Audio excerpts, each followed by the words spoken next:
Topic है तंत्रिका तंत्र नर्वस सिस्टम। कह रहा है कि हमारे पर्यावरण से मिलने वाली सभी सूचनाओं के पता किसके माध्यम से लगाया जाता है।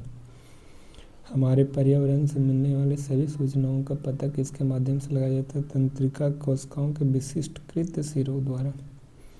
हमारे पर्यावरण से मिलने वाली सभी सूचनाओं का पता किसके माध्यम से लगाया जाता है। तंत्रिका कोशिकाओं के विशिष्टकृत सिराओं के द्वारा, यानी डेंड्राइट के द्वारा होता है। डेंड्राइट होता है जो किस में होता है, तो गुच्छों में होता है, ठीक ना। ऐसे ऐसे रहेगा। सेंसरी ऑर्गन कौन कौन है, तो ईयर हो गया, आई हो गया, टंग हो गया और नोज हो गया, स्किन हो गया, सब क्या, तो सेंसरी ऑर्गन। एक क्या है, तो ये सेंटर हो गया, सेंटर। एक क्या है, तो कोशिका यानी सेल बॉडी है ये वाला। और ये यहाँ से यहाँ तक क्या है, एक्सॉन रहता है। यहाँ पे मिलता है, दो नोड्स रख के पॉइंट पे रहता है एक्सॉन यानी तंत्रिकाक्ष रहता है। और ये क्या है, तो न्यूरोट्रांसमीटर है।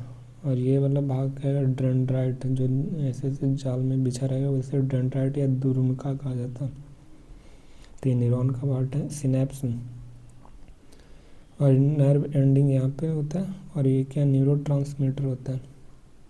संवेदी ग्राही समानता कहाँ स्थित होता है, तो ज्ञान इंद्रियों में होता है। कहाँ पे, ज्ञान इंद्रियों में संवेदी ग्राही होती हैं। रस संवेदी ग्राही किस अंग में पाए जाते हैं, तो जीवा में यानी टंग में पाया जाता है। रस संवेदी ग्राही किस अंग में पाए जाते हैं, तो जीभ यानी जीभ में पाया जाता है। और ग्रेस्टोनी रिसेप्टर यानी टेस्ट होता है टंग। रस संवेदी ग्राही किस अंग में पाए जाते हैं, तो जीवा में पाए जाते हैं। घ्राण ग्राही का क्या कार्य होता है, तो ये गंध का पता लगाते हैं। घ्राण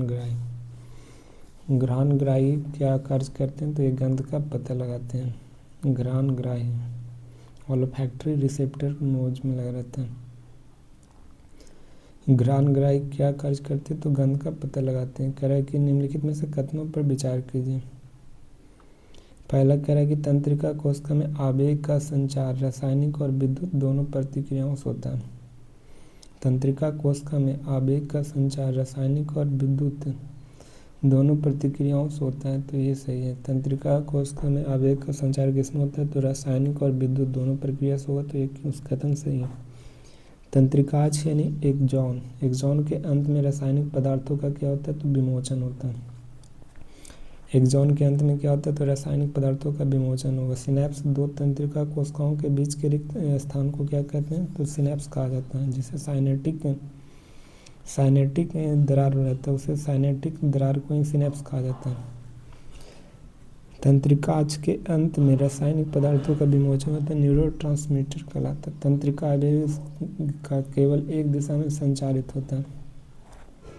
तंत्रिका आवेग केवल एक दिशा में संचारित होता है। तंत्रिका आवेग सिनेप्स दो तंत्रिका कोशिकाओं के बीच के रिक्त स्थान को सिनेप्स कहते हैं। तंत्रिकाक्ष के अंत में रासायनिक पदार्थ का विमोचन होता है। डेंड्राइट क्या रहता है, तो ये वायर के रूप में छोटे छोटे लंबे लंबे रहता है। लास्ट में न्यूरोट्रांसमीटर से जुड़ा रहता है डेंड्राइट। ये हो गया न्यूरो सिनेप्स दो तंत्रिकाक्ष के बीच में ना, दो तंत्रिका कोशिकाओं के बीच में जो रिक्त स्थान होता है उसे सिनेप्स कहते हैं। और इसी में साइनेटिक दरार होता है। ये तंत्रिकाक्ष पेशियाँ, तंत्रिकाक्ष हो गया फाइबर, ये माइटोकॉन्ड्रिया। निम्नलिखित में से कथनों पर विचार कीजिए। तंत्रिका कोश को या न्यूरॉन से मिलकर बना होता है। तंत्रिका उत्तक होता है जो तंत्रिका कोशिकाओं या न्यूरॉन से मिलकर बना होता है, ये बात सही है। तंत्रिका कोशिकाओं सूचनाओं के संचार या रासायनिक आवेगों के द्वारा करती है। तंत्रिका कोशिकाओं सूचनाओं का संचार रासायनिक अवयवों के द्वारा करती है, तो ये भी गलत है। तंत्रिका कोशिकाओं सूचनाओं का संचार रासायनिक में तंत्रिका कोशिका करती है। तंत्रिका उत्तक कोशिकाओं के न्यूरॉन से मिलकर बना, तो ये तो सही है। तंत्रिका उत्तक शरीर के एक भाग से दूसरे भाग तक संचार में विशिष्ट होता है। तंत्रिका उत्तक होता है जो क्या करते हैं, एक भाग से दूसरे भाग तक सूचना को संचार में विशिष्ट करते हैं, तो ये सही है। और तंत्रिका उत्तक ही तंत्रिका कोशिका का निर्माण करती है, तो 1 और 3 क्या हो जाएंगे, सही हो जाएंगे 1 और 3। करें जो तंत्रिका जो तंत्रिकाएं ऊष्मा का पता लगाती है और जो पेशियों की गति कराती है, तंत्रिका ऊष्मा के पता लगाएगा और पेशियों की गति कराएगा, उनके बीच का संबंध क्या कहलाता है? तो प्रतिवर्ती चाप कहलाता है। जो तंत्रिकाएं ऊष्मा का पता लगाती है, जो पेशियों की गति कराती है, ऊष्मा के पता लगाएगा और जो पेशियों की गति करवाएगा, उनके बीच का संबंध क्या कहलाता है? तो प्रतिवर्ती चाप कहलाता है। क्या? प्रतिवर्ती चाप। जो ऊष्मा को पता लगाएगा और पेशियों की गति कराती है, उसे कहा जाता है प्रतिवर्ती चाप।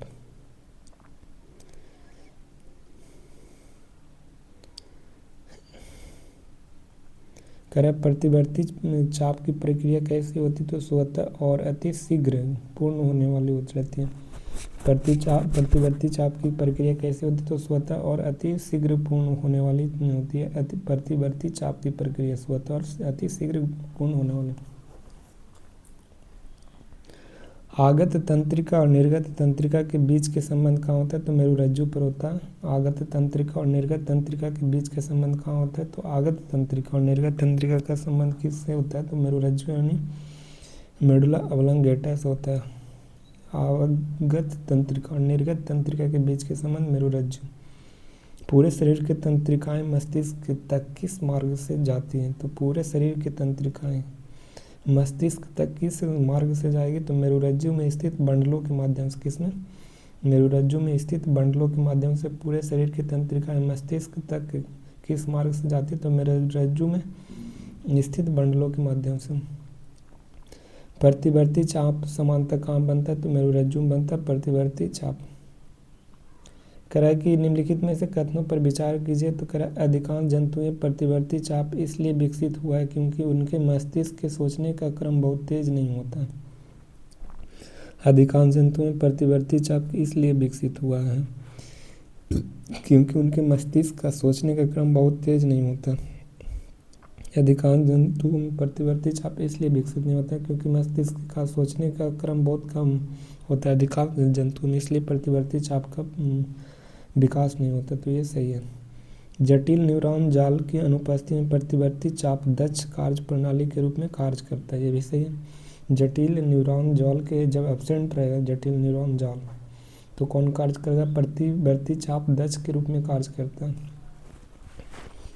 जटिल न्यूरॉन जाल के विकसित होने के बाद प्रतिवर्ती चाप शरीर के त्वरित प्रतिक्रिया के हेतु कार्य करता है। तो ये भी सही है। जटिल न्यूरॉन जाल विकसित होने के बाद क्या करता है? तो प्रतिवर्ती चाप में त्वरित प्रतिक्रिया हेतु कार्य करता है। कौन? प्रतिवर्ती चाप करेगा। तो इसका कथन 1 और 2 और 3 क्या हो जाएगा? तीनों के तीनों सही हो जाएगा। शरीर का मुख्य समन्वय केंद्र कौन है? तो ये मस्तिष्क होता है, यानी ब्रेन होता है जो शरीर का मुख्य समन्वय केंद्र होता है, ब्रेन। कह रहे मस्तिष्क और मेरुरज्जु से मिलकर क्या बनाते हैं? तो मस्तिष्क और मेरुरज्जु से मिलकर केंद्रीय तंत्रिका यानी नर्वस सिस्टम बनाएगा। मस्तिष्क और मेरुरज्जु मिलकर नर्वस सिस्टम, एक सीएनएस होता है, एक पीएनएस होता है। सीएनएस में ब्रेन और स्पाइनल कोड आते हैं और न्यूरॉन्स और कार्डियल और स्पाइनल ये सब पीएनएस में। एक सीएनएस में सेंट्रल नर्वस सिस्टम और पीएनएस में पेरिफेरल नर्वस सिस्टम होता है। सीएनएस में कौन कौन आएगा? तो ब्रेन और स्पाइनल कोड आएगा। और पीएनएस में क्या आएगा? तो कार्नियल और स्पाइनल आता है। न्यूरॉन्स में 2 भागों में टूटता है, कार्नियल और स्पाइनल्स। तो मस्तिष्क और मेरुरज्जु मिलकर क्या बनाते हैं? केंद्रीय तंत्रिका तंत्र बनाते हैं। केंद्रीय तंत्रिका तंत्र का कार्य क्या होता है? तो शरीर के सभी भागों में सूचनाओं प्राप्त करना और उनका समन्वय करना। केंद्रीय तंत्रिका तंत्र में शरीर के सभी भागों में सूचनाएं प्राप्त करना और उनका समन्वय करना, ये केंद्रीय तंत्रिका तंत्र का कार्य होता है। केंद्रीय तंत्रिका तंत्र और शरीर के अन्य भागों के बीच संचार कौन सुनिश्चित करता है? तो परिधीय तंत्रिका तंत्र। केंद्रीय तंत्रिका तंत्र और शरीर के अन्य भागों के बीच संचार को सुनिश्चित कौन करता है? केंद्रीय तंत्र और बॉडी के सभी भागों पर संचार को सुनिश्चित करता है परिधीय तंत्रिका तंत्र से, जिसे पेरिफेरल नर्वस सिस्टम भी कहा जाता है। परिधीय तंत्रिका तंत्र को, जो केंद्रीय तंत्रिका तंत्र और शरीर के अन्य भागों के बीच सुनिश्चित करता है। मस्तिष्क से निकलने वाली कौन सी तंत्रिकाएं संचार में सहायक होती है? तो कपाल तंत्रिका। कपाल तंत्रिकाएं जो मस्तिष्क से निकलने वाली तंत्रिकाएं संचार में सहायक करती है, कपाल तंत्रिका। मस्तिष्क से निकलने वाली तंत्रिकाएं जो संचार में सहायक होती है, कपाल। मेरुरज्जु से निकलने वाली तंत्रिकाएं क्या कहलाती, तो मेरु तंत्रिकाएं कहलाती है। मेरुरज्जु से निकलने वाली तंत्रिकाएं क्या कहलाएगा, तो मेरु तंत्रिकाएं कहलाएगा। मस्तिष्क का 3 मुख्य भाग कौन कौन है, तो अग्र मस्तिष्क, मध्य मस्तिष्क और पश्च मस्तिष्क होता है। मस्तिष्क का 3 भाग अग्र, मध्य और पश्च होता है। अग्र में कौन आएगा, तो अग्र ये आगे वाला भाग हुआ, इसे अग्र मस्तिष्क कहा गया। और ये बीच वाला को क्या कहते हैं, तो मध्य मस्तिष्क कहते हैं, और पीछे वाला के पश्च मस्तिष्क होता है। पश्च मस्तिष्क। क्रम मस्तिष्क का मुख्य सोचने वाला भाग क्या होता है, तो मुख्य रूप से सोचने वाला भाग होता है अग्र मस्तिष्क होता है सोचने वाला भाग। ऐच्छिक पेशियां की गति को नियंत्रित करता है कौन, तो ऐच्छिक पेशियां कहेगा तो अग्र मस्तिष्क, अनैच्छिक कहेगा तो मेडुला ऑब्लोंगेटा के द्वारा होता है। ऐच्छिक पेशियां की गति को नियंत्रित कौन करता है, तो अग्र मस्तिष्क। भूख से संबंधित केंद्र कहाँ स्थित होता है, तो अग्र मस्तिष्क में होता है। सोचने, भूख, प्यास और ये सब भूख किससे होता है, तो अग्र मस्तिष्क से नियंत्रित होती है। अनैच्छिक क्रिया किन भागों द्वारा नियंत्रित होता है, तो मध्य मस्तिष्क और एवं पश्च मस्तिष्क। इसमें इंपॉर्टेंट है पश्च मस्तिष्क के द्वारा अनैच्छिक क्रिया। ऐच्छिक क्रिया कहेगा तो ऐच्छिक क्रिया होता है मध्य अग्र मस्तिष्क से, और सोचने वाला भी होता है, और बुद्धि केंद्र का होता है अग्र मस्तिष्क होता है। और अनैच्छिक क्रिया कहेगा तो मध्य या पश्च मस्तिष्क। पश्च मस्तिष्क में मेडुला की किन क्रियाओं को नियंत्रित करता है, तो रक्तदाब, लार आना, बमन, उल्टी, ये सब पश्च मस्तिष्क के द्वारा कंट्रोल होता है। प्रेशर को, ब्लड प्रेशर को और लार आना, उल्टी होना, ये सब मेडुला ऑब्लोंगेटा क्या करते हैं, कंट्रोल करते हैं। एक सीधी रेखा में चलना, साइकिल चलाना या पेंसिल उठाना किसके नियंत्रण में होता है, तो अनुमस्तिष्क में होता है। एक सीधी रेखा में चलना, साइकिल चलाना या पेंसिल उठाना किसके नियंत्रण में होता है, तो अनुमस्तिष्क में होता है। अनुमस्तिष्क किसके लिए उत्तरदायी होता है, तो शरीर के स्थिति तथा संतुलन के बनाए रखने के लिए होता है अनुमस्तिष्क। शरीर के स्थिति तथा संतुलन बनाए रखने के लिए अनुमस्तिष्क उत्तरदायी होता है। ऐच्छिक क्रियाओं के सुसंगत और संतुलन किसके द्वारा संभव होता है, तो अनुमस्तिष्क से होता है। ऐच्छिक क्रियाओं के सुसंगत और संतुलन किसके द्वारा संभव होता है, तो ऐच्छिक क्रियाओं की सुसंगति और संतुलन किसके द्वारा संभव होता है, तो अनुमस्तिष्क के द्वारा होता है ऐच्छिक क्रियाओं का सुसंगति और संतुलन। यदि अनुमस्तिष्क कार्य करना बंद कर दे तो क्या होगा, तो शरीर का संतुलन और समन्वय बिगाड़ जाएगा। यदि अनुमस्तिष्क कार्य करना बंद कर दे तो क्या होगा, तो शरीर का संतुलन और समन्वय को बिगाड़ देगा। कौन, अनुमस्तिष्क कार्य करना बंद कर देगा तब शरीर का संतुलन और समन्वय को बिगाड़ देगा। क्या निम्नलिखित में से कथनों पर विचार करना है, तो मस्तिष्क कोमल अंग है जिससे सावधानीपूर्वक रक्षा आवश्यक है, तो ये सही बात है, कोमल अंग होता है मस्तिष्क। दूसरा कथन कर रहा है कि मस्तिष्क हड्डियों के बॉक्स में स्थित होता है जो तरल से भरे गुब्बारे के समान सुरक्षा प्रदान करते हैं, तो ये भी सही है। मस्तिष्क क्या रहता है, तो हड्डियों के बॉक्स में रहता है जो तरल से भरे गुब्बारे के समान सुरक्षा प्रदान करता है। मस्तिष्क के बाहरी आघात से बचाने के लिए तरल पदार्थ प्रघात अवशोषक के रूप में करता है, तो ये भी सही है। मेरुरज्जु की रक्षा और कशेरुकी दंड या रीढ़ के द्वारा किया जाता है, तो ये भी सही है। मेरुरज्जु का किसके द्वारा, तो कशेरुकी दंड या रीढ़ की हड्डी के द्वारा क्या करता है, तो सुरक्षा करता है। तो इसका चारों के चारों कथन क्या हो जाएंगे, सही। ऑप्शन डी इसका राइट हो जाएगा। जब किसी क्रिया या गति का संपन्न होता है तो अंतिम कार्य कौन करता है, तो पेशी ऊतक करता है। जब किसी क्रिया या गति का संपन्न करेगा तो अंतिम रूप से कार्य कौन करता है, तो पेशी ऊतक करता है। कौन, पेशी ऊतक। जंतु पेशी गति कैसे करती है, तो पेशी कोशिका अपनी आकृति बदल कर करती है। जंतु पेशियां गति कैसे करेगी, तो पेशी कोशिका अपनी क्या करती है, आकृति बदल कर करता है। जैसे मसल्स है तो मसल सेल्स में जाएगा, मसल सेल्स क्या करेगा, फाइबर क्या करेगा, प्रोटीन और एक्टिन और मायोसिन होता है। प्रोटीन में 2, एक्टिन और मायोसिन। पेशी कोशिकाओं में गति के कारण क्या होता है, तो विशेष प्रकार का प्रोटीन होता है। पेशी कोशिकाओं में गति के कारण विशेष प्रकार के प्रोटीन जैसे मायोसिन और क्या रहता है, एक एक्टिन रहता है पेशी में। प्रतिवर्ती क्रिया तथा टहलने के बीच में क्या अंतर, तो प्रतिवर्ती क्रिया स्वतः होती है और टहलना सोच समझ कर होती है। तो टहलना क्या है, तो ऐच्छिक क्रिया, और प्रतिवर्ती क्रिया अनैच्छिक क्रिया होता है। दो तंत्रिका कोशिकाओं के मध्य अंतर सिनेप्स में क्या होता है? तो सूचना का रासायनिक द्रव द्वारा संचारित होता है। दो तंत्रिका कोशिकाओं के मध्य अंतर्ग्रथन सिनेप्स में क्या होता है? तो सूचना रासायनिक द्रव का संचारित होता है। दो तंत्रिका कोशिकाओं के मध्य अंतर्ग्रथन सिनेप्स में क्या होता है? तो सूचना रासायनिक द्वारा क्या होता है? संचारित होता है। मस्तिष्क का कौन सा भाग है जो स्थिति और संतुलन का अनुरक्षण करता है? मस्तिष्क का कौन सा भाग है जो शरीर के स्थिति तथा संतुलन को अनुरक्षण करता है? तो अणु मस्तिष्क करेगा। कौन करेगा? तो अणु मस्तिष्क करता है। मस्तिष्क का कौन सा भाग जो शरीर के स्थिति तथा संतुलन का अनुरक्षण करता है? तो अणु मस्तिष्क होता है। कौन सा भाग है जो शरीर के स्थिति तथा संतुलन के अनुरक्षण करता है? तो अणु मस्तिष्क हो जाए। हम एक अगरबत्ती की गंध का पता कैसे लगाते हैं? तो नाक में स्थित घ्राणग्राही से। हम एक अगरबत्ती की गंध का पता कैसे लगाते हैं? तो नाक में स्थित घ्राणग्राही से लगाते हैं। प्रतिवर्ती क्रियाओं में मस्तिष्क की क्या भूमिका होती है? तो मस्तिष्क की कोई सीधी भूमिका नहीं होती मस्तिष्क का। प्रतिवर्ती क्रियाओं में मस्तिष्क की क्या भूमिका होती है? तो मस्तिष्क की कोई सीधी भूमिका नहीं होती। ग्राही अंगों के संदर्भ में निम्नलिखित में से कौन सा कथन सही? तो ग्राही अंगों क्या होते हैं? तो रस ग्राही अंग स्वाद का पता लगाते हैं, जबकि घ्राण ग्राही क्या लगाती है? तो गंध का पता लगाती है।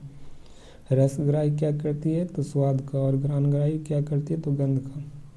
करे न्यूरॉन में विद्युत आवेग कहाँ से आरंभ होकर कहाँ तक जाती है? तो न्यूरॉन्स में पहले डेंड्राइट में जाएगा यानी ध्रुमिका में जाएगा, फिर कोशिकाएं में जाएगा, कोशिका काय में, कोशिका के बाद एक्सॉन में जाएगा, और एक्सॉन के बाद एक्सॉन छोर पर जाएगा। तो ऑप्शन सी इसका, डेंड्राइट से कोशिकाएं में, कोशिकाएं से एक्सॉन में जाएगा, एक्सॉन से एक्सॉन छोर पर जाता है।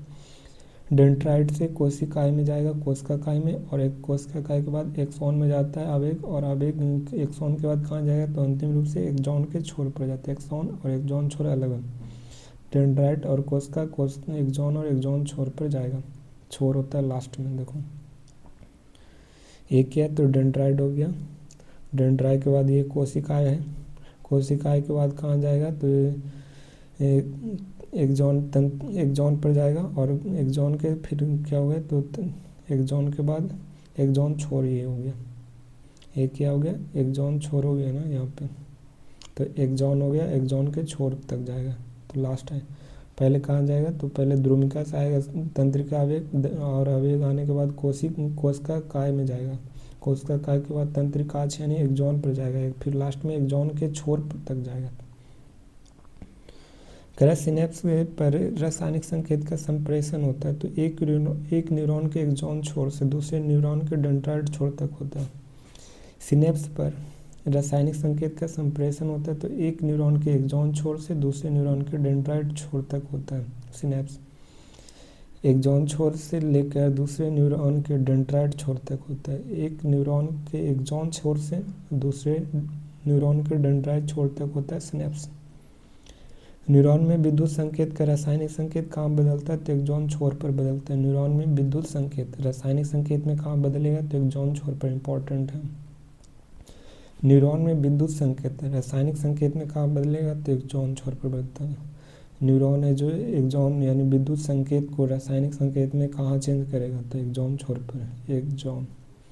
प्रतिवर्ती चाप संघटकों का सही क्रम क्या होता है? तो पहले ग्राही अंग होगा, फिर बाद में रिसेप्टर ऑर्गन होता है, फिर बाद में संवेदी न्यूरॉन होता है, संवेदी न्यूरॉन। न्यूरॉन के बाद मेरुरज्जु होगा, मेरुरज्जु के बाद प्रेरक न्यूरॉन, और न्यूरॉन के बाद पेशी होगा। तो ग्राही अंग, फिर संवेदी न्यूरॉन, संवेदी न्यूरॉन के बाद मेरुरज्जु में जाएगा, मेरुरज्जु में जाने के बाद प्रेरक न्यूरॉन और पेशी। तो ग्राही अंग, फिर संवेदी न्यूरॉन, और मेरुरज्जु, प्रेरक न्यूरॉन और पेशी। प्रतिवर्ती चाप के संघटकों का सही क्रम क्या होता है? तो ग्राही अंग, संवेदी न्यूरॉन, मेरुरज्जु और प्रेरक न्यूरॉन और पेशी होता है। ग्राही अंग, संवेदी न्यूरॉन, मेरुरज्जु और प्रेरक न्यूरॉन और पेशी होता है। ग्राही अंग, संवेदी न्यूरॉन, मेरुरज्जु और प्रेरक न्यूरॉन और पेशी होता है प्रतिवर्ती चाप संगठन के लिए। ऑप्शन डी हो जाएगा। निम्न कथनों का सही कीजिए। तो इसमें क्या होता है? पर्यावरण में किसी वस्तु के प्रति अनुक्रिया के लिए अचानक होने वाली क्रिया को क्या कहते हैं? तो प्रतिवर्ती कहते हैं। पर्यावरण में किसी वस्तु के प्रति अनुक्रिया के लिए अचानक होने वाली क्रिया को प्रतिवर्ती चाप कहा जाता है। अचानक होने वाली क्रिया को क्या कहा जाता है? प्रतिवर्ती चाप कहा जाता है। किसी ग्राही अंग से आरंभ होकर संकेत एक पेशी अथवा एक ग्रंथि तक जिस मार्ग से संप्रेषित होता है उसे क्या कहते हैं? प्रतिवर्ती चाप कहा जाता है। किस ग्राही अंग से प्रारंभ होकर संकेत एक पेशी अथवा एक ग्रंथि तक जिस मार्ग से संप्रेषित हुआ उसे प्रतिवर्ती चाप कहलाएगा, तो ये सही है। संवेद न्यूरॉन संकेत और मेरुरज्जु पेशियों तक ले जाता है, तो ये संवेदी नहीं। प्रेरक न्यूरॉन संकेतों के ग्राही अंगों से मेरुरज्जु तक ले जाता है, तो ये भी गलत हो जाता है। 1 और 4 इसका राइट हो जाएगा। क्रम मस्तिष्क के बारे में निम्नलिखित में कौन सा कथन सही है? तो मस्तिष्क के सोचने वाला भाग पश्च में अग्र होता है। सुनने, सूंघने, स्मरण शक्ति, देखने आदि का केंद्र अग्र मस्तिष्क होता है। सुनने, सूंघ लेने ये मेडुला ऑब्लोंगेटा होता है। अरे यार सही है। सुनने, सूंघने, स्मरण शक्ति, देखने के लिए कौन से होते हैं? स्मरण शक्ति के लिए सुनने और सूंघने, और स्मरण शक्ति देखने आदि के लिए केंद्र में होता है अग्र मस्तिष्क होता है। लार, श्रवण, स्वाद, वमन, उल्टी जैसे अनैच्छिक क्रियाएं का नियंत्रण पश्च मस्तिष्क करता है, तो ये भी सही है। अणु मस्तिष्क शरीर का भंगिका और संतुलन का नियंत्रण नहीं करता, तो ये बात गलत है। सबका कंट्रोल करेगा अणु मस्तिष्क, तो 2 और 3 इसका राइट आंसर हो जाएगा। शरीर का भंगिका और संतुलन नियंत्रण होता है तो अणु मस्तिष्क से होता है। किससे? तो इम्पोर्टेंट है। शरीर की भंगिका और संतुलन नियंत्रण कौन करता है? तो अणु मस्तिष्क करेगा। मेरुरज्जु किससे निकलती है? तो मेडुला ऑब्लोंगेटा से निकलेगा मेरुरज्जु। तंत्रिका आवेग के संप्रेषण के संदर्भ में कथनों में से कौन सा कथन गलत है? गलत कथन को चुनना है। तो तंत्रिका आवेग डेंड्राइट छोर से एक्साइन छोर तक होता है, तो ये सही है। और कह रहा है कि एक न्यूरॉन एक जॉन छोर से निकलने वाले रसायन सिनेप्स के लांग जाते हैं और दूसरे न्यूरॉन के डेंड्राइट उसी प्रकार के विद्युत आवेग उत्पन्न करते हैं, तो ये सब सही है। एक न्यूरॉन विद्युत आवेगों को न केवल दूसरे न्यूरॉन तक संप्रेषित करता है बल्कि पेशी और ग्रंथि कोशिकाओं को संप्रेषित करता है, तो ये सब क्या है? सही। और कह रहा है डेंड्राइट छोर पर विद्युत आवेग के कारण कुछ रसायनों का उत्सर्जन होता है जो कि दूसरे न्यूरॉन के डेंड्राइट के उसी प्रकार विद्युत आवेग उत्पन्न करता है, तो दूसरे न्यूरॉन के नहीं रहता, वही एक्सॉन के छोर पर रहेगा। तो ऑप्शन बी इसका क्या हो जाएगा? गलत ऑप्शन है। शरीर के अनैच्छिक क्रियाओं का नियंत्रण होता है तो पश्च मेडुला ऑब्लोंगेटा से होता है। अनैच्छिक ऐच्छिक आएगा तो अग्र मस्तिष्क से। निम्नलिखित में से कौन सा क्रिया अनैच्छिक नहीं है? तो वमन, उल्टी हो गया, लार आना और हृदय स्पंदन, और च्यवन क्या है? तो ऐच्छिक है। तो अनैच्छिक कह रहा है तो सवर्ण हो जाए। कह जब किसी वस्तु के सर्दी जुकाम व्यक्ति को सर्दी जुकाम हो रहा होता है तब क्या नहीं कर सकता? तो इत्र और अगरबत्ती गंध में विभेद नहीं कर सकता। इत्र और अगरबत्ती में जब सर्दी या जुकाम हो जाएगा तो इत्र और अगरबत्ती में विभेद नहीं कर सकता।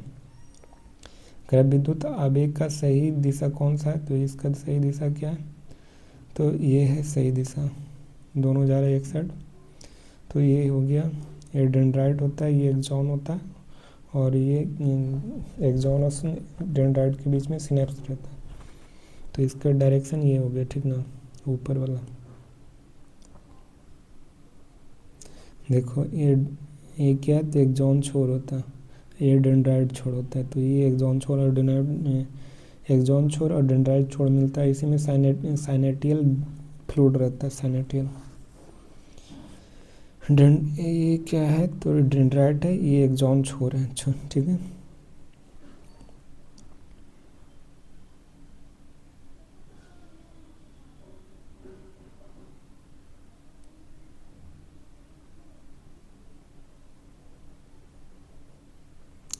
कह दो न्यूरॉन के बीच में संगम स्थल को क्या कहते हैं? तो सिनेप्स कहते हैं। दो न्यूरॉन के बीच संगम स्थल को सिनेप्स कहा जाता है।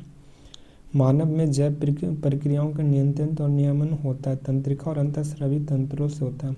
मानव में जैव प्रक्रियाओं का नियंत्रण और नियमन होता है तंत्रिका और अंतःस्रावी तंत्रों से होता है। मानव में जैव प्रक्रियाओं का नियंत्रण और नियमन होता है तंत्रिका और अंतःस्रावी तंत्रों से होता है। जैव प्रक्रियाओं का नियंत्रण और नियमन होता है किसमें? तंत्रिका और अंतःस्रावी तंत्रों से। मस्तिष्क और मेरुरज्जु मुख्य रूप से किस ऊतक से बने होते हैं? तो तंत्रिका से बने होते हैं। मस्तिष्क और मेरुरज्जु तंत्रिका से। अधिकांश जंतुओं में गति इनमें से किन तंत्रों के समन्वित गतिविधि होती है? तो पेशी, कंकाल और तंत्रिका तंत्र। अधिकांश जंतुओं में गति इनमें से किन तंत्रों में समन्वित गतिविधि होती है? तो पेशी, कंकाल और तंत्रिका तंत्र होता है। अधिकांश जंतुओं में गति किन तंत्रों के समन्वित गतिविधि होती है? पेशी, कंकाल और तंत्रिका तंत्र। मानव मस्तिष्क का कौन सा भाग है जो वमन जैसी अनैच्छिक क्रिया को नियंत्रित करता है? तो पश्च मस्तिष्क। मानव मस्तिष्क का कौन सा भाग है जो वमन जैसी अनैच्छिक क्रिया को नियंत्रित करती है? तो वमन जैसी अनैच्छिक क्रिया को नियंत्रित करेगा पश्च मस्तिष्क करेगा। कौन सा मस्तिष्क? पश्च मस्तिष्क। न्यूरॉन जो तंत्रिका तंत्र क्या होता है? नेक्स्ट है अंतःस्रावी तंत्र। कह कि जंतु हार्मोन किसके भाग होते हैं? तो जंतु हार्मोन होते हैं जो किसके? अंतःस्रावी ग्रंथियों का होते हैं। ठीक है, जंतु हार्मोन किसके भाग होते हैं? अंतःस्रावी। कह नियंत्रण एवं समन्वय का दूसरा मार्ग कौन सा होता है? तो अंतःस्रावी तंत्र होता है जो नियंत्रण एवं समन्वय का दूसरा मार्ग होता है। नियंत्रण एवं समन्वय का दूसरा मार्ग कौन सा होता है? तो अंतःस्रावी तंत्र होता है। नियंत्रण एवं समन्वय का दूसरा मार्ग अंतःस्रावी होता है। नेक्स्ट है कह कि कौन सा निम्नलिखित में से कौन सा अंतःस्रावी ग्रंथियां जोड़े में स्थित होती है? तो अंतःस्रावी ग्रंथियां जोड़े में होगा तो अधिवृक्क और ब्रिसन ग्लैंड। अधिवृक्क ग्रंथि और ब्रिसन ग्रंथि क्या होते हैं? तो अंतःस्रावी ग्रंथि हैं और जो जोड़े में स्थित होते हैं अधिवृक्क और ब्रिसन होता है। अधिवृक्क और ब्रिसन क्या होते हैं? जोड़े ग्रंथि होते हैं। अधिवृक्क, ये अधिवृक्क हो गया यहाँ पे और ये ब्रिसन हो गया। ठीक है, कौन सी ग्रंथि जोड़े पेयर में पाई जाती है? तो पैराविटी ग्लैंड। परावटू ग्लैंड क्या रहती है? तो ये जोड़े में पाई जाती है परावटू ग्लैंड। कौन सी ग्रंथि जोड़े में पाई जाती है? तो परावटू। हमारे आहार में आयोडीन युक्त नमक लेना क्यों आवश्यक है? क्योंकि आबटू यानी थायराइड ग्लैंड को थायरोक्सिन हार्मोन बनने के लिए आयोडीन की आवश्यकता होती है। आबटू कहा जाता है थायराइड का। ठीक ना, थायराइड ग्लैंड को आबटू ग्लैंड कहा जाता है। कह रहे थायरोक्सिन हार्मोन का निर्माण किस ग्रंथि में होता है? तो ये थायरोक्सिन ये थायराइड ग्लैंड में होता है। थायरोक्सिन का आबटू ग्रंथि में होता है थायरोक्सिन हार्मोन का निर्माण। आबटू ग्लैंड यानी थायराइड ग्लैंड कहा जाता है आबटू को। थायरोक्सिन हार्मोन शरीर के किसका नियंत्रण करेगा? तो ये कार्बोहाइड्रेट को, प्रोटीन को, वसा का उपापचय प्रक्रिया को। तो थायरोक्सिन का काम क्या है? तो थायरोक्सिन हार्मोन का कार्य कार्बोहाइड्रेट और प्रोटीन और फैट्स को क्या करेगा? तो कंट्रोल करता है। कौन? तो थायरोक्सिन हार्मोन कार्बोहाइड्रेट, प्रोटीन और वसा का कंट्रोल करता है थायरोक्सिन। और कार्बोहाइड्रेट, प्रोटीन, वसा का उपापचय प्रक्रिया में कौन? थायरोक्सिन होता है। आयोडीन की कमी से कौन सा रोग होता है? तो ग्वाइटर यानी घेघा रोग हो जाता है आयोडीन की कमी से। निम्नलिखित में से कथनों पर विचार कीजिए। तो कह रहा है कि बहुत छोटे या बहुत अधिक लंबे व्यक्ति की ऊंचाई के कारण हार्मोन होते हैं। बहुत छोटे या बहुत अधिक लंबे व्यक्तियों की ऊंचाई के कारण हार्मोन होते हैं, ये सही है। वृद्धि हार्मोन पीयूष ग्रंथि से स्रावित होता है, ये भी सही है। वृद्धि पिट्यूटरी ग्लैंड से निकलती है। वृद्धि हार्मोन शरीर में वृद्धि और विकास को नियंत्रित करती है, ये भी सही है। बाल्यकाल में वृद्धि हार्मोन की कमी से होने वाले बौनापन उत्पन्न होता है, तो ये भी सही। तो 1 2 3 4 चारों के चारों कथन क्या हो जाएंगे? सही हो जाएंगे। कह शरीर में यौवना आरंभ के परिवर्तन किसके स्राव से होता है? तो ये टेस्टोस्टेरोन और एस्ट्रोजन। एस्ट्रोजन फीमेल में होता है, टेस्टोस्टेरोन मेल में होता है। तो यौवना आरंभ के परिवर्तन देखा जाता है टेस्टोस्टेरोन और एस्ट्रोजन के सीक्रेट होना। इंसुलिन हार्मोन का उत्पादन क्या है? तो इंसुलिन अग्नाशय पैनक्रियाटिक सेल में इंसुलिन हार्मोन का सीक्रेट करता है। इंसुलिन हार्मोन का क्या कर रक्त में शर्करा स्तर को नियंत्रित करता है। इंसुलिन हार्मोन शर्करा को स्तर को नियंत्रित करता है इंसुलिन हार्मोन। यदि इंसुलिन उचित मात्रा में स्रावित ना हो तो क्या होता है? तो रक्त में स्तर बढ़ जाएगा। यदि इंसुलिन उचित मात्रा में स्रावित ना होगा तो क्या होगा? तो रक्त में शर्करा स्तर बढ़ जाता है। इंसुलिन उचित मात्रा में सीक्रेट नहीं होगा तो शर्करा का यानी स्तर बढ़ जाएगा। एड्रेनलिन हार्मोन का स्राव किस ग्रंथि? तो एड्रेनलिन है जो एड्रीनल ग्लैंड अधिवृक्क ग्रंथि से निकलती है। और अधिवृक्क और ब्रिसन ग्लैंड क्या रहती है? जोड़ा में। और थायराइड भी जोड़ा में रहती है। ठीक है, एड्रेनलिन हार्मोन का स्राव किस ग्रंथि में होता है? तो अधिवृक्क ग्लैंड से होती है एड्रीनल हार्मोन। एड्रीनल हार्मोन का मुख्य कार्य क्या होता है? तनाव आपातकालीन स्थिति में शरीर को तैयार करता है। लड़ो उड़ो हार्मोन एड्रीनल ग्लैंड कहा जाता है। एड्रीनल हार्मोन को किस नाम से जाना जाता है? तो आपातकालीन हार्मोन के नाम से जाना जाता है।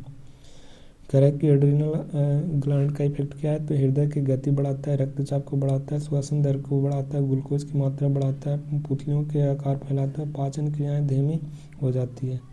ये किसके कारण, तो ये लड़ोड़ो हार्मोन यानी एड्रिनल ग्लैंड के कारण हो जाते हैं। अग्नाशय में कौन सा हार्मोन स्रावित होता है, तो इंसुलिन होता है और अल्फा बीटा भी सीक्रेट करेगा। पुरुषों में वृषण के टेस्टिस में कौन सा हार्मोन से स्रावित होता है, तो टेस्टिस में टेस्टोरॉन और एस्ट्रोजन ओवरी में होता है। टेस्टोरॉन किसमें, तो टेस्टिस में होता है। कौन सी ग्रंथि शरीर में मास्टर ग्लैंड कहा जाता है, पिट्यूटरी ग्लैंड या पीयूष ग्लैंड को मास्टर ग्लैंड कहा जाता है।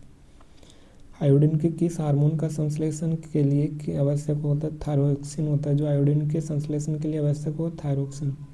इंसुलिन के बारे में कथन कौन से गलत कथन है, तो ये अग्नाशय से उत्पन्न होता है इंसुलिन, ये सही है। यह रुधिर में शर्करा स्तर को नियमन करता है, ये भी सही है। इंसुलिन है जो डायबिटीज नामक रोग होता है, तो ये सही, तीनों के तीनों सही है। और शरीर के वृद्धि और परिवर्धन का नियमन करता है, वृद्धि और परिवर्धन के पिट्यूटरी ग्लैंड करता है। ऑप्शन बी इसका wrong answer, option B right हो जाएगा। बेमेल युग में कौन सा है, तो टेस्टोरॉन ब्रेसोन हो गए, एस्ट्रोजन अंडाशय में और अंडाशय थायरोक्सिन और थायराइड ग्लैंड, ये सब क्या है, तो ग्लैंड हार्मोन हो गए। टेस्टोरॉन ब्रेसन में, टेस्टोरॉन और ब्रेसन, टेस्टोरॉन पाया जाता है ब्रेसन में, एस्ट्रोजन अंडाशय में और थायरोक्सिन है जो थायराइड ग्लैंड से निकलती है, थायरोक्सिन। और एड्रेनलिन होता है किससे, तो ये होगा अधिब्रिक ग्लैंड से निकलती है एड्रेनलिन हार्मोन, पीयूष ग्लैंड से नहीं निकलता है, पिट्यूटरी ग्लैंड से नहीं निकलेगा, तो ये इसका बेमेल हो जाता है ए ऑप्शन। कह थायरोक्सिन के बारे में कौन सा कथन सही नहीं है, तो गलत कथन को चुनना। तो थायरोक्सिन के संश्लेषण के लिए लौ आवश्यक होता है, लौ थोड़े आवश्यक होगा। यह शरीर के कार्बोहाइड्रेट प्रोटीन वसाओं का उपापचय करता है थायरोक्सिन, तो ये सही है। थायरोक्सिन क्या करता है, कार्बोहाइड्रेट प्रोटीन और वसा को कंट्रोल करता है। ऑप्शन सी कह रहा है कि थायरोक्सिन के संश्लेषण के लिए थायराइड ग्रंथि आयोडीन की आवश्यकता होती है, तो संश्लेषण करेगा थायरोक्सिन किसको, आयोडीन को। थायरोक्सिन को थायराइड हार्मोन भी कहा जाता है, यानी T4 हार्मोन भी कहते हैं थायरोक्सिन को, तो ये सही है। लेकिन थायरोक्सिन के संश्लेषण के लिए लौ आवश्यक नहीं होता है, ठीक ना। ऑप्शन ए क्या हो जाएगा सही। बौनेपन के कारण क्या होता है, तो वृद्धि हार्मोन के स्रावी की कमी होता है, बौनेपन वृद्धि हार्मोन के कमी का। यौवना आरंभ से संबंधित शरीर के लक्षणों में महत्वपूर्ण परिवर्तन प्रमुखता किसके कारण से बन, तो वृषण से टेस्टोरॉन और अंडाशय से एस्ट्रोजन के कारण होता है यौवनारंभ। वृषण से टेस्टोरॉन, अंडाशय से एस्ट्रोजन हार्मोन क्या करती है, तो सीक्रेट करती है जब से यौवना आरंभ स्टार्टिंग हो जाता है। एक चिकित्सक ने किसी व्यक्ति के इंसुलिन इंजेक्शन की सलाह लेने की सलाह दी है, तो उसका क्या हो जाएगा, तो उसका ब्लड लेवल क्या हो जाएगा, ब्लड लेवल में शर्करा का स्तर अधिक होता है, इसलिए इंसुलिन का इंजेक्शन दिया जाता है। पुरुष में जनन क्षमता वृद्धि करने वाला हार्मोन कौन सा होता है, तो टेस्टोरॉन होता है, जो पुरुष में जनन क्षमता वृद्धि करने वाला हार्मोन होता है टेस्टोरॉन, टेस्टोरॉन होता है। कारण निम्नलिखित में से कौन अंतःस्रावी ग्रंथि अयुग्मित होता है, तो पिट्यूटरी ग्लैंड क्या होता है, तो अयुग्मित होता है, इंपॉर्टेंट है। कौन सा अंतःस्रावी ग्रंथि अयुग्मित होता है, अयुग्मित होगा तो पिट्यूटरी ग्लैंड होता है, अयुग्मित होता है यानी युग्म में नहीं पाया जाएगा, पिट्यूटरी सिंगल रहता है। जब कोई व्यक्ति बहुत क्रोधित, शर्मिंदा या चिंतित होता है, तो उस स्थिति में कौन सा हार्मोन में तनाव से निपटने में सहायक होता है, तो एड्रेनलिन होता है। चिंता क्रोधित होगा और लड़ोड़ो हार्मोन कहा जाता है, एड्रेनलिन हार्मोन को कहा जाता है। किस हार्मोन की कमी से मधुमेह, तो इंसुलिन की कमी से होता है, इंसुलिन का। थायरोक्सिन हार्मोन के निर्माण के लिए किस खनिज की आवश्यकता होती है, तो आयोडीन का होता है। थायरोक्सिन हार्मोन के निर्माण के लिए किस खनिज की आवश्यकता होती है, आयोडीन से। मानव शरीर में पाए जाने वाले निम्नलिखित में से कौन सी ग्रंथि एक अंतःस्रावी ग्रंथि नहीं है, तो लार ग्रंथि क्या है, तो अंतः बहिस्रावी ग्रंथि एंडोक्राइन ग्लैंड से निकलती है, सब क्या है, तो बहिस्रावी ग्रंथि। अधिब्रिक हो गया, पिट्यूटरी ग्लैंड हो गया, थायराइड, ये सब क्या है, तो एंडोक्राइन ग्लैंड है, अंतःस्रावी ग्रंथि। लेकिन लार है एक्सोक्राइन ग्लैंड होती है। जंतुओं में नियंत्रण एवं समन्वय के लिए तंत्रिका और हार्मोन की क्रिया अवधि के संबंध में कौन सा कथन सत्य है, तो सही कथन को चुनना। नियंत्रण एवं समन्वय के लिए तंत्रिका तथा हार्मोन की क्रिया अवधि में, तो तंत्रिका नियंत्रण तीव्र तथा अल्पकालिक होता है, तंत्रिका का नियंत्रण तीव्र और अल्पकालिक होता है, जबकि हार्मोन का नियंत्रण धीमा तथा दीर्घकालिक होता है, तो ये सही है, कथन भी इसका राइट है। तंत्रिका नियंत्रण तीव्र और अल्पकालिक होता है, कुछ समय के लिए, क्षण भर के लिए होता है तंत्रिका नियंत्रण, जबकि हार्मोन का नियंत्रण धीमे धीमे और लंबे समय तक चलते रहेगा, हार्मोन का सीक्रेट होते रहेगा। तो इसका right answer option B, endocrine खत्म। आगे बढ़ो। नेक्स्ट है रिप्रोडक्शन सिस्टम।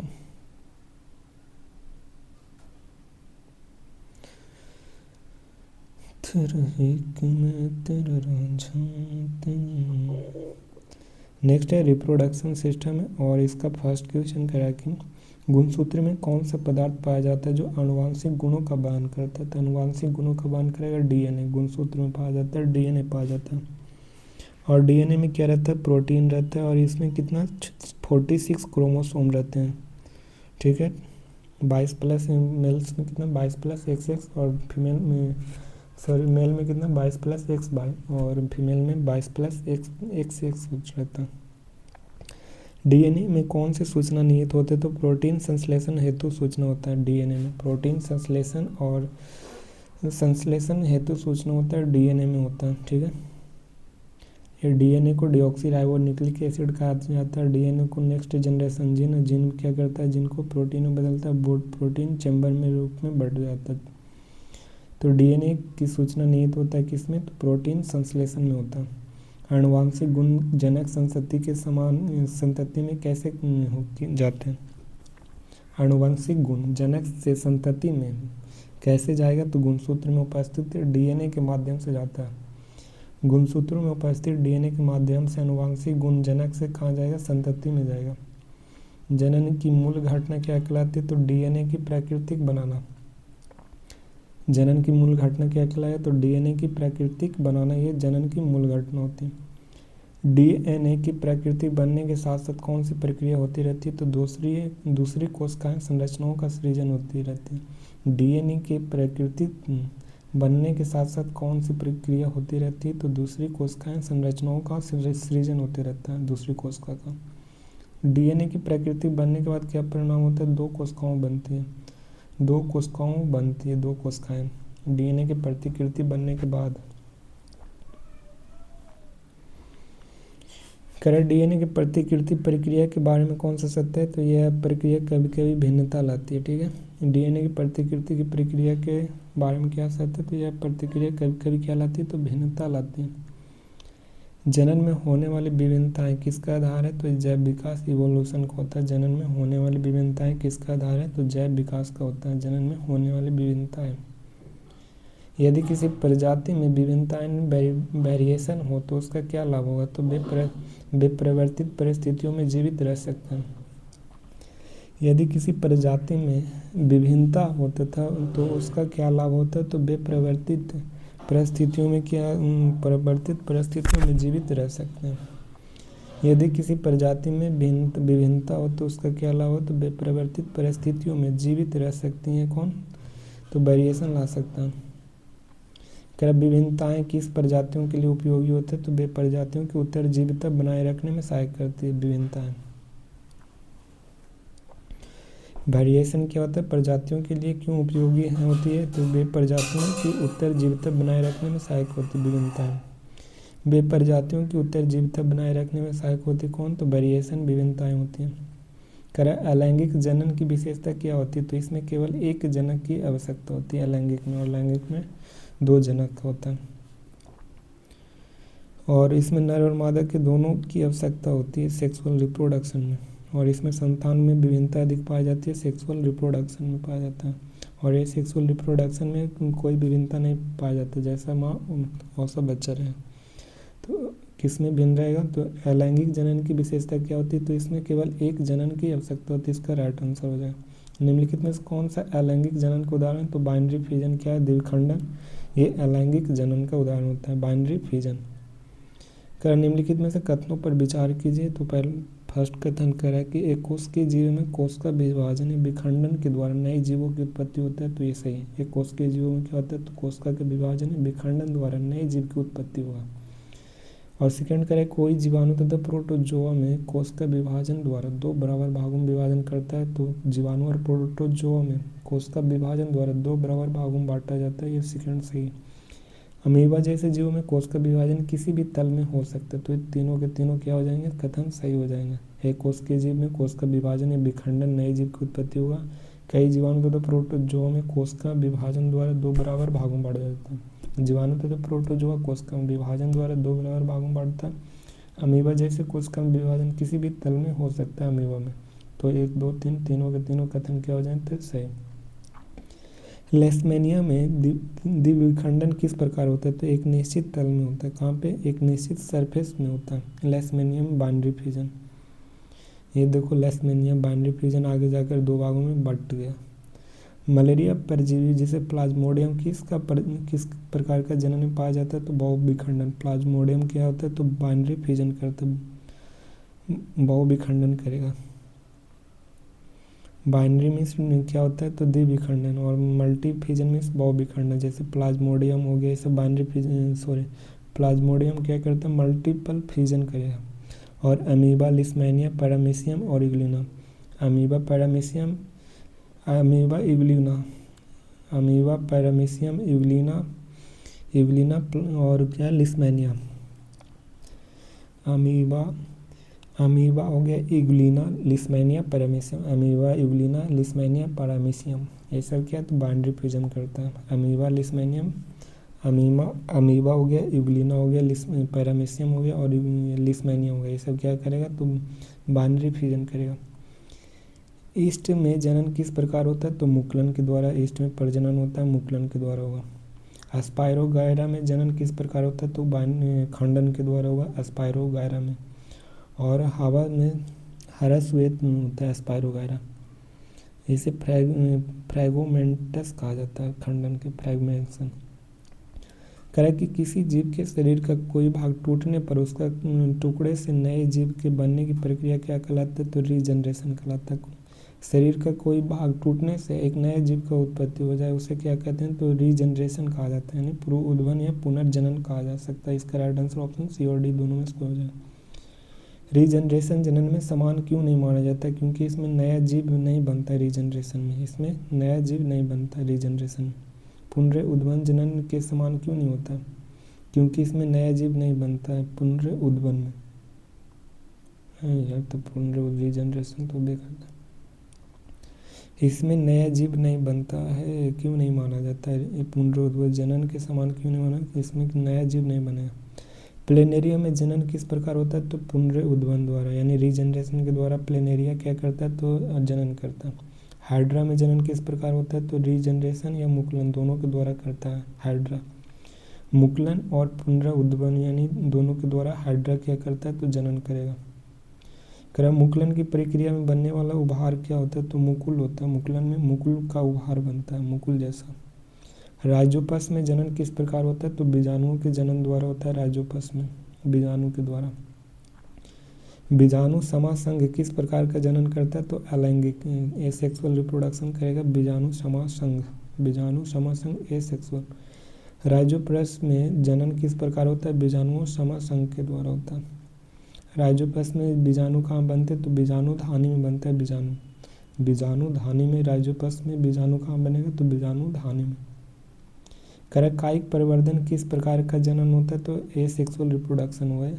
एसेक्सुअल रिप्रोडक्शन होता है। अलैंगिक जनन होगा किसमें, कायिक परिवर्धन में। अलैंगिक।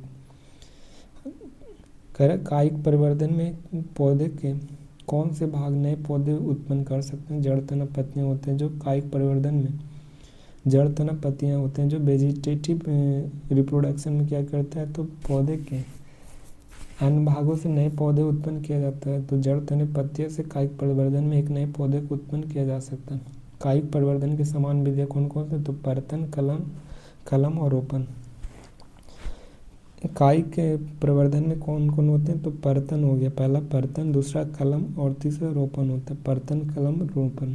परतन, कलम, रोपण, ये सब क्या है, तो वेजिटेटिव प्रोगेशन होता है ये सब। निम्नलिखित में कौन सा पौधा कायिक परिवर्धन द्वारा उगाया जा सकता है, तो गन्ना, गुलाब, अंगूर, ये सब क्या है, तो कायिक परिवर्धन, यानी टहनी काट के भी एक नए पौधे को उगा सकते हैं। गन्ना का और गुलाब का और अंगूर का, ये सब क्या है, तो वेजिटेटिव प्रोगेशन होता है। कायिक, परतन और क्या होता है, रोपण। ये वेजिटेटिव प्रोगेशन का 3 पार्ट होता है। पहला पहला होगा क्या, तो पहला होगा परतन, दूसरा कलम और तीसरा रोपण होता है। कायिक परिवर्तन द्वारा उगाए गए पौधे में बीज द्वारा उगाए पौधे की तुलना में कौन सा लाभ होता है, तो फूल और फल कम समय में लगते हैं कायिक परिवर्तन में। कायिक परिवर्तन का प्रॉफिट क्या होता है, तो इसमें जल्दी जो कायिक परिवर्तन द्वारा जो नए पेड़ का उत्पत्ति होता है, इसमें फूल और फल कम समय में लगते हैं। कायिक परिवर्तन की विधि के उपयोग किन पौधे को उगाने में किया जाता है, तो केले, संतरे, गुलाब और चमेली का। केले, संतरे, गुलाब और चमेली के पौधे में उपयोग किया जाता है कायिक परिवर्तन। केला में भी होता है, संतरे में भी होगा, गुलाब में भी होगा, चमेली में भी होगा। कायिक परिवर्तन से उत्पन्न पौधे जनक पौधे से कैसे होता है, तो आनुवांशिक रूप से समान होता है कायिक परिवर्तन में। आनुवांशिक रूप से क्या होगा, समान होगा। ब्रायोफिलम के पौधे में नए पौधे बनने की प्रक्रिया क्या कहते हैं, तो पत्ती की कलिकाओं कहलाते हैं। ब्रायोफाइलम के पौधे में नए पौधे बनने की प्रक्रिया को पत्ती की कलिकाओं कहा जाता है। ब्रायोफाइलम किस प्रकार की जनन होता है, तो कायिक परिवर्तन होता है ब्रायोफाइलम में, इंपॉर्टेंट है। ब्रायोफाइलम में किस प्रकार के जनन होता है, तो कायिक परिवर्तन। उत्तक संवर्धन में पौधे के किस भाग से नए पौधे उगाए जा सकते हैं, तो पौधे के उत्तक या कोशिकाओं से। पौधे के उत्तक या कोशिकाओं से उत्तक संवर्धन में नए पौधे उगाए जा सकते हैं। उत्तक संवर्धन के तकनीक में कोशिकाओं को कहाँ रखा जाता है, तो कृत्रिम पोषक माध्यम में रखा जाता है। उत्तक संवर्धन तकनीक में कोशिकाओं को कहाँ रखा जाता है, तो कृत्रिम पोषक के माध्यम में, कृत्रिम पोषक में। उत्तक संवर्धन में कोशिकाओं के विभाजन से छोटा समूह बनता है, उसे क्या कहते हैं, कैलस कहा जाता है। उत्तक संवर्धन में जो कोशिकाओं के विभाजन से छोटा समूह बनेगा, कोशिकाओं के विभाजन से छोटा समूह बनेगा, उसे क्या कहते हैं, कैलस कहा जाता है। इंपॉर्टेंट है कैलस। जो उत्तक संवर्धन में कोशिकाओं के विभाजन से छोटा समूह बनेगा, उसे कैलस कहा जाता है। कैलस का वृद्धि एवं विभेदन के लिए कहाँ स्थानांतरित होगा, तो हार्मोन युक्त अन्य माध्यम होता है। कैलस को वृद्धि एवं विभेदन के लिए कहाँ स्थानांतरित किया जाता है, तो हार्मोन युक्त अन्य माध्यम। निम्नलिखित में से कथनों पर विचार करना और करा पैतृक कोशिका से दो संतति कोशिका के बनने डीएनए की प्रतिकृति बनना आवश्यक है। पैतृक कोशिका से दो संतति कोशिकाओं के बनने में डीएनए प्रतिकृति बनाना आवश्यक है, तो ये सही हो जाएगा। डीएनए प्रतिकृति प्रक्रिया में उत्पन्न विविधताएं जीवों के में भिन्नता का स्रोत होता है। किसका, भिन्नता का। स्पीसीज की समष्टि में पाए जाने वाली विविधता उस स्पीसीज के अस्तित्व में बनाए रखने में सहायक होती है, तो 1 2 3 क्या हो जाती है, सही हो जाती है 1 2 3। करा जैसे कथन करा कि जैसे जैसे जीव की जटिलता बढ़ती है वैसे वैसे उत्तकों की विशिष्टता भी क्या होती है, तो ये बढ़ेगी। जैसे जैसे जीव का जटिलता बढ़ेगा उसका उत्तक की विशिष्टता भी क्या होगा, तो बढ़ेगा, तो ये राइट है। करा जनन कोशिकाओं में गुणसूत्रों की संख्या कायिक कोशिकाओं की अपेक्षा क्या होती है, तो आधी होती है। कायिक कोशिकाओं की अपेक्षा आधी होती है जनन के द्वारा गुणसूत्रों की संख्या। जनन कोशिकाओं में गुणसूत्रों की संख्या कायिक कोशिका की आधी होगी, यानी कायिक कोशिका में अधिक गुणसूत्र पाए जाते हैं। अर्धसूत्री विभाजन द्वारा प्राप्त कोशिकाएं लैंगिक जनन में युग्मक के रूप में कार्य करेगा। जो अर्धसूत्री विभाजन होता है, जो कोशिकाएं प्राप्त कोशिकाएं लैंगिक जनन में युग्मक के रूप में कार्य करता है। लैंगिक जनन में किसका, युग्मक के रूप में कार्य करेगा अर्धसूत्री विभाजन। युग्मन द्वारा बनने वाले युग्मन यानी जाइगोट गुणसूत्रों की संख्या पुनः पूर्ण करता है। युग्मन के द्वारा जो बनने वाला जाइगोट होता है गुणसूत्रों की संख्या को पूर्ण करता है, तो ये सही है। तो 1 2 3 और 4 इसका चारों के चारों कथन सही है। सरल संरचना वाले जीवों में जनन कोशिकाओं यानी युग्मकों की आकृति आकार में क्या होता है, कोई अंतर नहीं होता। जो सरल संरचना वाले जीव होते हैं उनमें जनन कोशिकाओं में युग्मकों की आकृतियों आकार में कोई चेंज नहीं होता, कोई चेंज नहीं होता। सरल संरचना वाले जीवों में युग्मकों की आकृतियों आकार में कोई अंतर नहीं होता। नर युग्मक को निम्न में किस कौन सी विशेषता दर्शाती, तो आकार में छोटा और गतिशील होता है नर युग्मक। नर युग्मक को कौन सी विशेषता दर्शाएगा, तो आकार में छोटा और गतिशील होता है। मादा विशेषता होती है, तो बड़ा और भोजन से परिपूर्ण होता है मादा युग्मक। मादा युग्मक कौन सी विशेषता होती है, तो बड़ा और भोजन से परिपूर्ण होता है मादा युग्मक। बड़ा और भोजन से परिपूर्ण होता है कौन, मादा युग्मक होता है।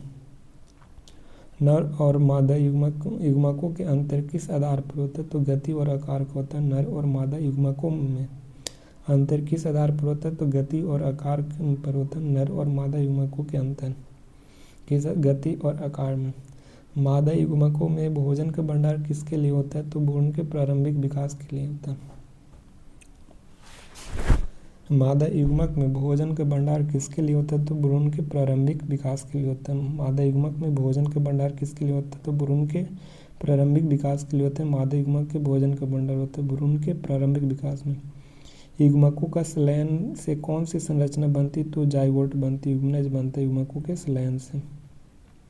जटिल शारीरिक बनावट वाले लैंगिक प्रजनन करने वाले जीवों के जनन कोशिकाओं में कौन सी विशेषताएं पाई जाती हैं? तो जटिल शारीरिक बनावट वाले लैंगिक प्रजनन करने वाले शारीरिक बनावट वाले लैंगिक प्रजनन करने वाले जीवों की जनन कोशिकाओं में कौन सी विशिष्टता पाई जाएगी? तो इसमें नर जनन कोशिका होती है, छोटी और गतिशील, और मादा खाद्य भंडार के रूप में बड़ी होती है। नर जनन कोशिका छोटी और गतिशील और खाद्य भंडार युक्त बड़ी होती है। जटिल शारीरिक बनावट वाले लैंगिक प्रजनन करने वाले जीवों की जनन कोशिकाओं में कौन सी विशेषताएं पाई जाती है? तो नर जनन कोशिका और छोटी और गतिशील होती है और मादा में खाद्य भंडार के रूप में बड़ी होती है। तो ऑप्शन सी इसका राइट है। कह रहा है लिस्मैन मिलान करना है, तो लिस्मैनिया किसके द्वारा करता है? तो बहुविखंडन होता है। प्लाज्मोडियम में बहुविखंडन होगा, गलती है। प्लाज्मोडियम में क्या होगा? तो बहुविखंडन होगा।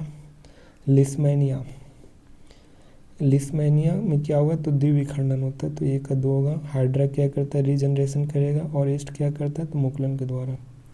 तो अमीबा, इग्लिना, पैरामीशिया और लिस्मैनिया ये सब क्या करता है? द्विविखंडन करता है। और प्लाज्मोडियम क्या करता है? तो बहुविखंडन। अमीबा, इग्लिना, पैरामीशियम, लिस्मैनिया ये सब क्या करता है? तो द्विविखंडन करता है। प्लाज्मोडियम बहुविखंडन करेगा। एस्ट है जो मुकुलन के द्वारा विखंडन करता है। जनन में मूल घटना क्या होता है? तो डीएनए की प्रतिकृति पर होता है जनन की मूल घटना। जनन की मूल घटना डीएनए की प्रतिकृति पर डिपेंड करेगा, ठीक है। कह रहा है कि आवृतबीजी यानी एंजियोस्पर्म के पौधे के जननांग कहाँ पाए जाते हैं? तो पुष्प में पाए जाते हैं। आवृतबीजी यानी एंजियोस्पर्म के पौधे का जननांग कहाँ पाए जाएंगे? तो पुष्प में। पुष्प का कौन सा भाग है जो नर जननांग होता है? तो पुंकेसर होता है। और स्त्री का स्त्री केसर होता है, जिसे पिस्टिल या कार्पल कहा जाता है स्त्री को। और स्टैमन पुंकेसर कहा जाता है मेल का। स्टैमन यानी को पुंकेसर कहा जाता है, या पिस्टिल या कार्पल स्त्री केसर को कहा जाएगा। एक क्या तो प्राकोष है, एक क्या तो तंतु है, और ये वाला जो भाग है वर्तिका, और ये क्या ऊपर वाला वर्तिकाग्र है, और ये बीच वाला भाग अंडाशय है, और ये स्त्री का भाग होता है। वर्तिका पहले वर्तिकाग्र, वर्तिका और अंडाशय ये स्त्री केसर का भाग है।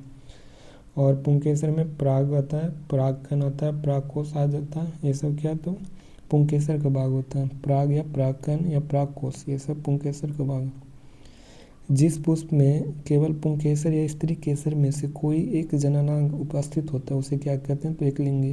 केवल पुंकेसर या स्त्री केसर में से कोई एक जननांग उपस्थित हो, पुंकेसर हो या स्त्री केसर, उसे कहते हैं एकलिंगी। एकलिंगी किस में होता है? तारबूज और पपीता में होता है। और किसमें? एकलिंगी। और ये तो शकरकंद का पेड़ में द्विलिंगी होता है। और गुलाब में भी क्या रहता है? तो एकलिंगी होता है गुलाब में। एकलिंगी पुष्प होता है तारबूज और पपीता, कीड़ा, ककड़ी, कद्दू ये सब एकलिंगी होता है। जिस पुष्प में पुंकेसर और स्त्री केसर दोनों उपस्थित होते हैं उसे उभयलिंगी कहते हैं। जैसे सरसों और गुड़हल। सरसों और गुड़हल क्या है? तो उभयलिंगी पुष्प होते हैं, जिसमें क्या होता है? तो स्त्री और पुरुष दोनों होगा उभयलिंगी। पुंकेसर का क्या कार्य होता है? तो परागकण बनाना होता है। पुंकेसर क्या करता है? तो परागकण को बनाता है। जैसे पुंकेसर है तो क्या परागकोश और तंतु, और ये दोनों मिलकर क्या बनाते हैं? तो परागकण बनाएगा पुंकेसर। स्त्री केसर पुष्प के किस भाग में होता है? तो ये केंद्र में होता है। स्त्री केसर कहाँ पे? केंद्र में होगा। स्त्री केसर के 3 भाग कौन कौन से हैं? तो अंडाशय, वर्तिका और वर्तिकाग्र होता है। देखो ये ऊपर वाला भाग है स्टिग्मा यानी वर्तिकाग्र, और बीच वाले भाग जो वर्तिका होते हैं, और बीच वाला जो सेंटर होता है उसे अंडाणु कहा जाता है, और ये बड़ा वाला हिस्सा इसे बीजांड कहा जाता है, और ये अंडाशय हो गया। तो वर्तिकाग्र, वर्तिका और अंडाशय, बीजांड और अंगक ये सब क्या है? तो स्त्री केसर का भाग है। अंडाशय, वर्तिका, वर्तिकाग्र। स्त्री केसर का कौन सा भाग, ऊपरी भाग कौन सा होता है जिस चिपचिपा रहता है? तो सबसे भाग ऊपरी रहता है स्त्री केसर का, वर्तिकाग्र रहेगा। सबसे ऊपरी भाग रहता है, उसके बाद क्या रहेगा, वर्तिका रहता है, और नीचे वाला भाग अंडाशय रहेगा। तो स्त्री केसर के सबसे ऊपरी भाग कौन रहता है, तो वर्तिकाग्र रहेगा, इंपॉर्टेंट है। अंडाशय के भीतर क्या पाया जाता है, तो बीजांड पाया जाता है, अंडाशय के भीतर बीजांड रहता है। अंडाशय में उपस्थित अंड कोशिका को क्या कहा जाता है, तो मादा युग्मक कहा जाता है, और ये अंड कोशिका को मादा युग्मक कहा जाता है। खैर, नर युग्मक और मादा युग्मक के संलयन से क्या बनेगा, तो जाइगोट का बनता है। नर युग्मक और मादा युग्मक से जाइगोट का निर्माण हुआ। करें निम्नलिखित में इस कथनों पर विचार करें। तो पहला कह कि प्राक्कणों में पुंकेसर से वर्तिकाग्र तक स्थानांतरण आवश्यक होता है, तो ये सही है। प्राक्कणों को पुंकेसर से कहाँ, वर्तिकाग्र तक स्थानांतरण की आवश्यकता होती है। प्राक्कणों के स्थानांतरण उसी पुष्प के वर्तिकाग्र पर होता है तो स्वपरागण, और यदि परागण स्थानांतरण एक पुष्प से दूसरे पुष्प पर होता है तो उसे पर परागण कहते हैं, ये भी सही है। पर परागण वायु, जल अथवा प्राणियों की सहायता से होते हैं, तो 1 2 3 4 ये सभी के सभी कथन क्या हो जाएंगे, सही हो जाएगा। नेक्स्ट है, कथनों पर विचार कीजिए और कथन दिया गया करा कि परागकण के वर्तिकाग्र पर पहुंचने के बाद नर युग्मक को अंडाशय में स्थित मादा युग्मक तक पहुंचना होता है, तो ये बात सही है। ये क्या है, तो सही हो जाएगा, क्या हो जाएगा, तो सही हो जाएगा। परागकण से विकसित नलिका बीजांड से होकर वर्तिका की ओर बढ़ती है। जो परागकण होता है, जो विकसित नलिका बीजांड से होता है थोड़े पराग नलिका नर युग्मक का बीजांड तक पहुंचती, तो पराग नलिका नर युग्मक का बीजांड तक पहुंचती, तो ये सही। तो 1 और 3 क्या हो जाएंगे, सही। ऑप्शन बी इसका राइट हो जाएगा। ये मिल का तो परागकण हो गया, वर्तिकाग्र हो गया, ये नर युग्मक होता है परागनली, और मादा युग्मक अंडाशय होता है, ठीक है। निषेचन के पश्चात युग्मज में विभाजन होकर क्या बनता है, तो ये भ्रूण बनता है। निषेचन के पश्चात युग्मज जाइगोट में विभाजन होकर क्या बनेगा, तो एम्ब्रियो का निर्माण करता है, भ्रूण का। अंडाशय के परिपक्व होने पर वह किस में परिवर्तित हो जाता है, तो फल में परिवर्तित हो जाएगा। फल बनने के बाद पुष्प का कौन से भाग जो समानता मुरझाकर गिर जाएगा, तो बादल, पंखुड़ी, पुंकेसर, वर्तिकाग्र, ये सब क्या होगा, तो मुरझाकर गिर जाएगा। बादल, पंखुड़ी, पुंकेसर, वर्तिका और वर्तिकाग्र मुरझाकर क्या होता है, गिर जाएगा। बीज के भीतर कौन सा भाग भावी पौधे होते हैं, तो भ्रूण यानी इम्ब्रो, और मूलांकुर होता है जो रूट में होता है, परांकुर होता है जो कहाँ पे, तनम होगा। मूलांकुर रूट में और परांकुर तनम होता है। बीज के भीतर कौन सा भाग है जो भावी पौधा कहलाएगा, तो एम्ब्रियो कहलाता है। बीज से नए पौधे का निर्माण किस प्रक्रिया से द्वारा होता है, तो अंकुरन के द्वारा होगा, अंकुरन। निम्नलिखित में से कथनों पर विचार कीजिए। तो विचार करना कह रहा है कि फर्स्ट, किशोर अवस्था में परिवर्तन लड़कों और लड़कियों के समान होता है, तो लड़कों और लड़कियों के समान होगा, तो ये सही है। किशोरावस्था में काख और जांघों में तथा जननांग क्षेत्र में बल का गुच्छ निकल जाता है, तो ये भी सही है। त्वचा शुष्क हो जाती है जिससे अक्सर मुहासे निकलते हैं, तो त्वचा शुष्क अक्सर नहीं, कभी किसी को निकलता। और इस अवस्था में व्यक्ति अपने दूसरे के प्रति अधिक सजग हो जाते हैं, तो ये बात सही है। तो 1 2 और 4 क्या हो जाएंगे, और इसका राइट आंसर ऑप्शन बी हो जाएगा। कह रहे किशोरावस्था में जो गर्ल्स में कौन सा परिवर्तन देखा जाता है, तो स्तनों के विकास एवं रजोधर्म का आरंभ हो जाता है किशोरावस्था में। किशोरावस्था में लड़कों को कौन सा परिवर्तन होता है, दाढ़ी मुँह झुक जाता है, आवाज़ का फट जाता है। कह रहा है कि किशोरावस्था का वह अवस्था जिसमें जनन उत्तक परिपक्व होना आरंभ करते हैं, और उसे क्या कहते हैं, तो यौवना आरंभ कहा जाता है। किशोरावस्था की वह अवस्था जिसमें जनन उत्तक क्या हो जाते हैं, परिपक्व हो जाते हैं, उसे प्यूबर्टी एज कहा जाता है। युवावस्था के दौरान शरीर का कौन सा समान वृद्धि दर होती है, तो समान वृद्धि दर होती है, धीमी होने लगती है। शरीर का समान वृद्धि दर क्या होता है युवावस्था में, धीमी होने लगती है। लैंगिक जनन प्रणाली का मुख्य अर्थ क्या है, तो दो भिन्न व्यक्तियों के जनन कोशिकाओं का परस्पर संलयन। दो भिन्न व्यक्तियों के बीच होता है लैंगिक जनन। लैंगिक जनन में कोशिकाओं का संलयन कैसे होता है, तो ये बाह्य निषेचन या आंतरिक स्थानांतरण द्वारा होता है। बाह्यमोचन या आंतरिक स्थानांतरण। लैंगिक जनन में कोशिकाओं का संलयन होता है। दो व्यक्तियों के बीच में जनक कोशिकाओं के स्थानांतरण के लिए आवश्यक होता है विशेष अंग या संरचना होती है। दो व्यक्तियों के बीच में जनन कोशिकाओं का स्थानांतरण विशेष अंग या संरचना होती है। स्तनधारियों में शिशु कहाँ विकसित होती है, तो माँ के गर्भाशय में होती है विकसित। स्तनधारियों में शिशु कब डेवलप, स्तनधारियों में जन्म के बाद शिशु को भोजन कौन प्रदान करता है, तो माता द्वारा स्तनपान के द्वारा। स्तनधारियों में जन्म के बाद। कह रहा है कि स्तनपान के लिए मादा शरीर का कौन सा भाग है, तो स्तन ग्रंथि कौन होता है, तो स्तन ग्रंथि परिपक्व हो जाता है। कह रहा है कि नर जनन कोशिका या शुक्राणु निर्माण वृषण में होता है, नर जनन कोशिका शुक्राणु का, और शुक्राणु निर्माण के लिए आवश्यक ताप शरीर के तापमान से कम होता है। शुक्राणु बॉडी के टेम्परेचर से कम होगा, किसका स्पर्म का निर्माण होता है।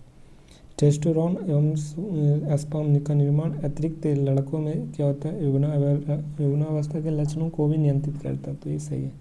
1 और 3 क्या हो जाएगा, 4 सही हो जाएगा।